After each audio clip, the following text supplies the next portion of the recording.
జై ఆయుర్వేదం. ఆయుర్వేదాన్ని నమ్ముదాం, ఆరోగ్యాలను కాపాడుకుందాం.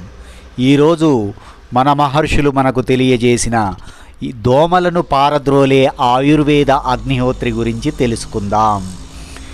ఈ ఆయుర్వేద అగ్నిహోత్రి దోమలను మరలా తమ తమ లోకాలకి దోమల్ని పారద్రోలే గొప్ప ఆయుర్వేద అగ్నిహోత్రి గురించి తెలుసుకుందాం.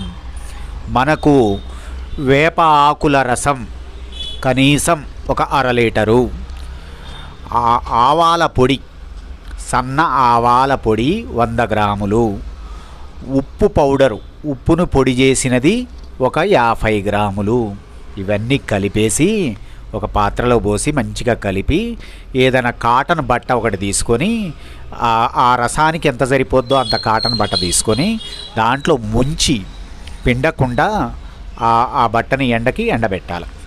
ఎండిపోయిన తర్వాత తీసుకొని మరలా 2వ రోజు అలాగే వేపాకుల రసం, ఆవాల పొడి, ఉప్పు పొడి మరలా ముంచటం, మరలా ఎండబెట్టడం, మరలా ముంచటం, మరలా ఎండబెట్టడం, అలా 3 లేక 6 లేక 9 సార్లు చేసి ఎండిపోయిన తర్వాత, బాగా ఎండిపోయిన తర్వాత కనీసం ఒక 5 ఇంచులు లేకుంటే ఒక బెత్తెడు ముక్కలుగా కట్ చేసి పెట్టుకొని దోమలు ఉన్నప్పుడు మనం ఉన్న చుట్టుపక్కల ప్రాంతాల్లో చిన్న బాండీలో ఈ బట్టని పెట్టి దాన్ని వెలిగించి కాలుస్తే ఏమవుతుందంటే మండదది, మండకపోగా కొంచెం మండుతూ పొగ వస్తుంది.